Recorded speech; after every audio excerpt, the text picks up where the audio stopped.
Hey everyone, I'm Comment125 and today I'm going to be showing you how to make a flush redstone door. Any kind of flush redstone doors, whether it's a 1x2, a 2x2, a 4x4, a 5x5, whatever you want to do.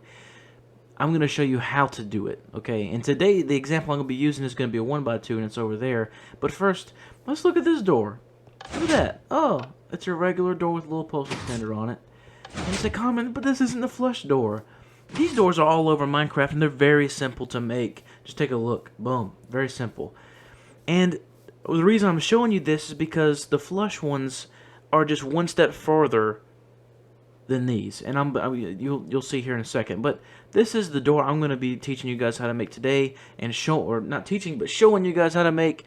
And you will know all of everything of how to do it and how it's done, so that you can adapt this to any kind of door that you want to make it into.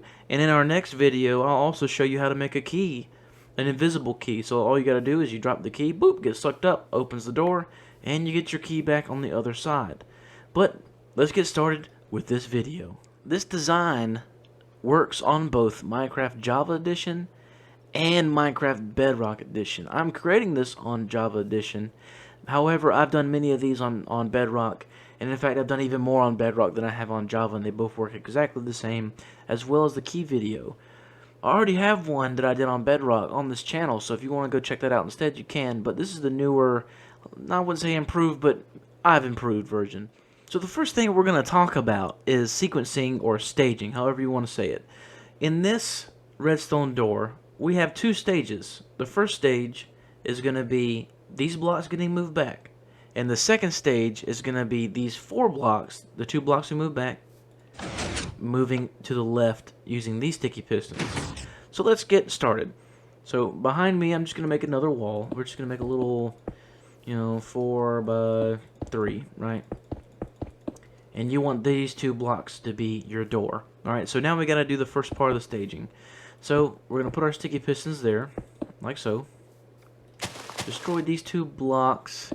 Throw down some blocks like that. You're going to want to put a redstone torch right here. Okay, and then you're going to want to put a redstone dust right there. Just going to do it. And that's your first part of your staging.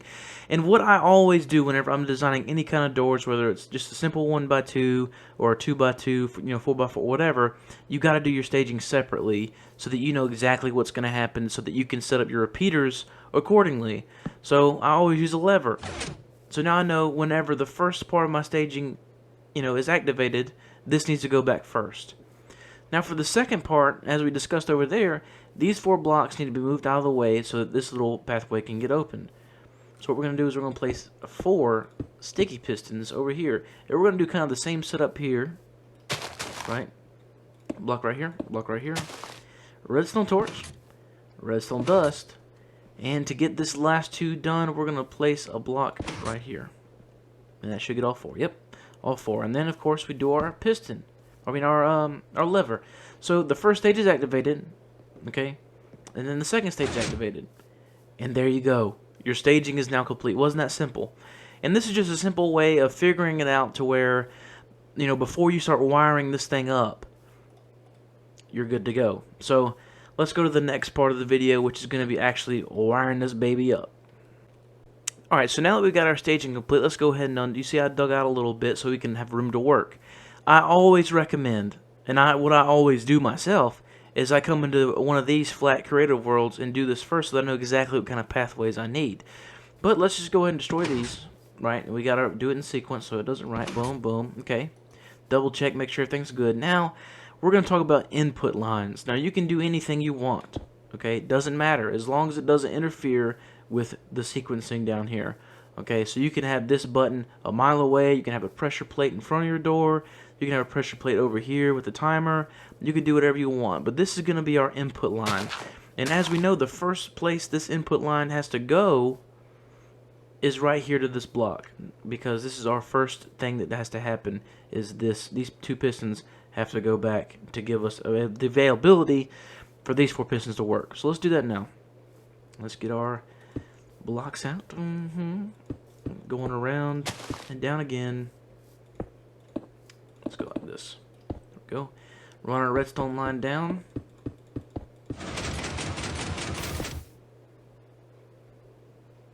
Okay, there we go. Don't do that.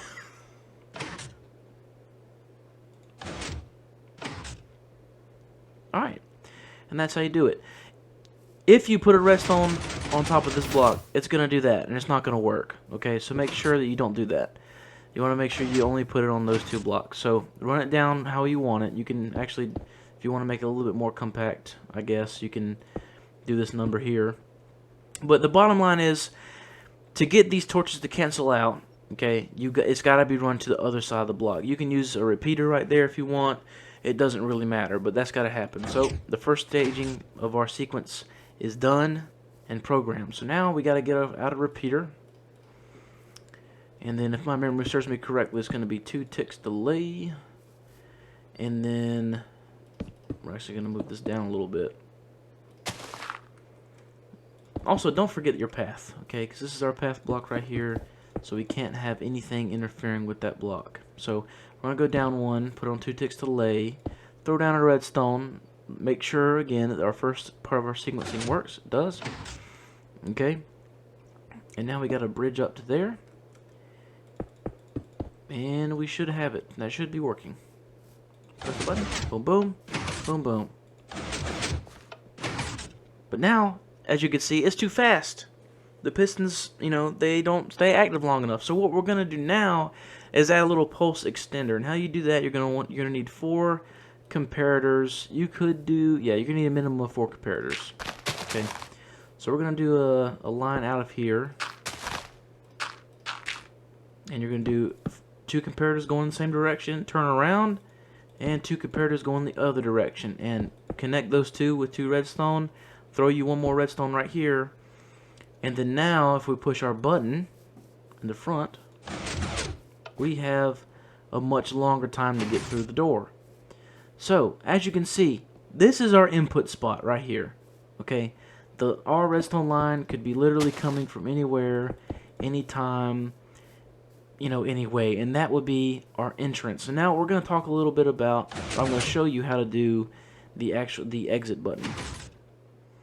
So a few things you got to remember about the exit button is it has to be on this side of the walk path. Simply because if you put it on this side, it'll be out of sequence. You could run it all the way around back to here, but the simplest exit button is just going to be simply to place a block right here and put a button on top of that, and it'll activate, and you'll be able to walk out, and then boom, boom, it'll close behind you. If you are a stickler like myself and you want the button to be at head level, you can just run yourself a line down here like this. Place your redstone, and that should work. Okay, let's boom, boom. It does. Of course it does. And there you go. There is you a 1 by 2 redstone flush door. Now the next episode I'm gonna do of our little redstone tutorials is going to be a key for this door. And if you don't remember how I explained it earlier, what'll happen is you will throw any block you want, any named block down, and it'll get sucked up by a hopper minecart into the key system, and then the door will open all by itself, and it'll pop the key back out somewhere over here, wherever you really want it. And yeah, it'll be great. So I hope you enjoyed this, and I was kind of rambling on a little bit, but I wanted to give you guys a little bit more of an explanation rather than, okay, place 2 blocks here, and then put redstone here, and then that's how you do it.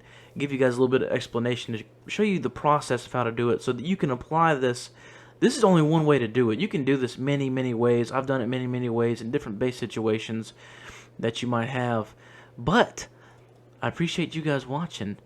And like and subscribe if you want to see more. Later.